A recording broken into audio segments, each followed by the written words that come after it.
2024 has generally been good to us action anime fans. We're still halfway through. And for those of you who've been keeping track, we already had a plethora of exciting shows to enjoy. That's even if we discount sequels of popular franchises that have carried the torch from the previous decade's hard hitters. I know it may be hard to know where to start, so that's what today's list looks to do. I'll be sharing what I think are the 10 best action anime for you to watch. Let's begin the list. Mission Yakura Family is what I'll be starting this list with. Given the whole setup of a family of secret agents living double lives in school, it's very easy to fall into the trap of comparing this anime to the ever-popular Spy Family. On the other hand, Mission Yakura Family takes that marginally similar setup in a different direction, opting to go for more chaos and action as opposed to the more heartfelt slice-of-life moments. I mean, that's not a bad thing either, and it sets up a nice nifty identity for the Yakura family. With it being done in the vein of a more typical shounen action series, it's an action comedy that I feel like has gone under the radar a bit, but how entertaining it can become at times, unhinged, chaotic, and such are apt descriptions of what it looks to do. But underneath the funny and hype moments are still some dramatic segments to help the audience settle in and relate with the characters. If you're a 20-something-year-old and remember Hitman Reborn, that's more of what you're going to have to expect with this anime. Witch and the Beast is up next at number 9. If you prefer something that has more of an edge, however, Witch and the Beast may be to your liking. A mystery action series aimed at a slightly older demographic, complete with a darker atmosphere and a good amount of magical fighting. The Witch and the Beast is an anime that thrives on its character dynamics, starting with our main duo and soon extending to the other characters who turn out to be more complex than what you'd expect from an action-heavy series. All of that serves to complement the genuinely gripping story with arcs that don't overstay their welcome. The Witch and the Beast isn't something meant for mainstream attention. It's eerie, full of intrigue, and didn't have any of the hype moments that would push a lot of shows into becoming overnight blockbusters. But if you're up for a more mature approach in a compelling world, it's definitely worth a shot. At number 8, here's Unwanted Undead Adventurer. After giving the key visual and the premise a glance, one might immediately peg Unwanted Undead Adventurer as another one of those prove them wrong anime. You know, the power fantasy that starts off with the protagonist falling and coming back as something beyond broken, set to go on an adventure to bring the world to its knees. Unwanted Undead Adventurer flips things around, however, by deciding to go on a more reflective approach. Yes, there's still the edgy-looking protagonist looking to become strong as a plot point, but the anime is a tad slower and more monologue-heavy. It seeks to build the world at what people have called a deliberate pace and dwells more on the implications of becoming a skeleton, giving the audience chances to digest how it really feels.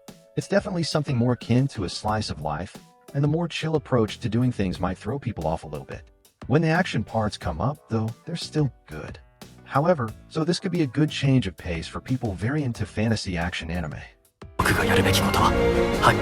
At number 7, it's the wrong way to use healing magic. At the beginning of 2024, things are looking up with some big hitters coming our way. A lot of shows have hype, either by being sequels or getting carried by word of mouth, with some shows seemingly coming out of nowhere by embracing their key points, like the degeneracy for gushing over magical girls. Then there's this. Not going to lie, I don't blame you for overlooking the wrong way to use healing magic by brushing it off as yet another Isekai. When the season rolled around, when the dust has settled, I'd say that this anime has been a worthwhile watch, showing that there are strengths in a premise that's generic.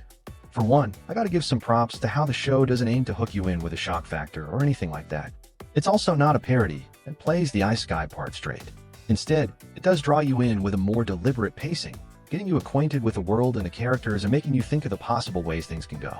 The slow pacing ended up being a detriment at times, especially on the character development side, but I can see the point the anime team's trying to get at here. It's a good alternate approach to the Isekai wave we've come to recently that either leans heavily into parodic elements or goes really deep with the action shock factor and power fantasy. It's comfortably somewhere in between and is for fans of people who prefer a slower-paced Isekai. An Archdemon's Dilemma finds itself right before the halfway mark, and we're back to the bait-and-switch anime. Right off the bat, an Archdemon's Dilemma injects an idea into the viewer, an assumption of what it could be like. Demon Lord with a bid to be the strongest, taking on a slave girl as his most trusted partner in this us-against-the-world story. And true, there are elements of that at play. But while Unwanted Undead Adventurer gave us a detour by instead becoming a more reflective take on the whole, transformed into a skeleton genre, an Archdemon's Dilemma does that by making unaware audiences watch possibly one of the sweetest romances you can get out of shows with this kind of backdrop. Well, not to say there's no action or flexing or the sort. There is loads of it. In fact, what truly sets this series apart from its kin is a surprising focus on a budding relationship between our main duo, both of whom are awkward and charming in their own right. People have compared it to something like Gan, and to have that kind of comparison in an Isekai series with magic and slavery is hilarious in its own right. But it kind of makes sense when you think about it. This is one underrated treat for romance lovers out there. I'm going to hunt down every last one of them and make them pay. Now we're not letting up with our next entry. Ninja Kamui is a simple story. It knows it's excellent at one thing and one thing only: insane fights. And as such, it leans really deep into it. After all, for some fans, they don't just care about realism, a deep plot, or any of that. They want stimulation, lots of it. And Ninja Kui is here to give them loads and loads of adrenaline. To say that the fights and action sequences in Ninja Kamui are wild would be an understatement. With us crossing a halfway mark of 2024, I just don't think that a lot of action anime can match how unhinged and wild Ninja Kamui can get with its action pieces. It starts off really strong, and if you're someone who comes in with the right expectations, it does seem like something tailored to Western audiences with the way it looks and feels. So that might be a boon to you too if you're someone who craves some frantic, gory action. Yes, I may want something that goes so deep into it. Ninja Car Movie may be to your liking. To move on, we have Go Loser Ranger. Loser Ranger is not exactly a serious anime, but considering how grounded it feels compared to Ninja Kui, it certainly fits the bill.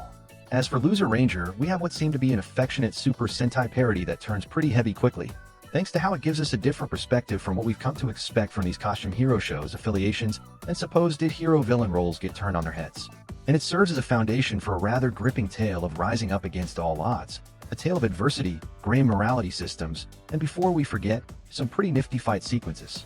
Oh, and it's also from the quintessential quintuplets creator. So for those fans of the popular rom-com who are still on the fence, you might be curious to see what Nei can do with a series featuring another ensemble of 5 but in a different genre. Personally, I think you nailed all the important notes, but it's something you gotta see for yourself. This anime deserves more love. We begin the top 3 now with Windbreaker. For a lot of people, Windbreaker came out of nowhere. Sure, there's a bit of hype entering the season, but to a lot of them, it certainly was just another teenage delinquent action anime. However, as we reach the home stretch, it's made a quick turnaround as a lot of people's favorite action anime of spring. It's a straightforward story of delinquents fighting people, protecting their town, and all that sort of stuff. But what really won people's hearts was the execution. It has great hand-to-hand fights, some of the best the year has given us so far, all while maintaining some positive themes with help from its charismatic characters. It's certainly a show I'm happy to see a lot of love for, and if you're looking for an action anime to watch this 2024 and don't have time to bother with sequels or more fantasy stuff, this is one of the best recommendations you can get. At number 2 stands Proud Kaiju, number 8. Even before the season, there's been a lot of buzz surrounding this promising new contender in the action anime sphere. It would have been easy to brush off the series as something taking advantage of the groundwork laid by Chainsaw Man or even Attack on Titan, given their similar premises in theory. However, Kaiju number 8 does well enough to hold up on its own, becoming one of the hottest and best action titles to watch in 2024. In practice, Kaiju number 8 leans more to the lighthearted vibes despite the bleak picture its world seems to suggest. For the first minute or so, there's quite a mix of comedy and action, and overall, the blending of elements works really well, giving us a show where almost everyone can find at least something to like. While Kaiju number 8 may not particularly excel at something, it's more than decent on a lot of the relevant parts that action anime fans may care for. Entertaining fights, check. A group of main characters for you to care about, you got it? A story that's not super complex yet has its fair share of depth and world building put into it, Kaiju number 8's got you covered. It's obviously being pushed hard as a series, and I think those efforts weren't misplaced by any means. Arise. Speaking of pushed hard as a series, you have to be living under a rock to at least not hear of Solo Leveling. One of the biggest webtoons ever finally got its much-awaited anime adaptation, and expectedly, as we enter the year 2024, Solo Leveling has garnered so much attention. But did it live up to the hype? I'd say it did, with a caveat. It's an anime that works really well for those who are already fans of the series. The anime creators likely made this adaptation with existing fans in mind and made a promise to deliver what the fans wanted: a weak to strong power fantasy with some RPG elements and a lot of moments where the main protagonist can show off how cool he is. Sharp, crisp choreography gives the fight some excellent presentation, and the sound direction doesn't let up one bit. With the title being hamstrung by its 12-episode count, there's the lingering feeling of wanting more as I watch the series. There's more potential with the world, and the plot's presentation may not be as strong as some would like it to be. Still, it also knows it's a power fantasy and relishes in that identity. Plus, in the realm of just spectacle, Solo Leveling hits all the important highs, making it a really recommended watch for those in the genre who are existing fans of the source material.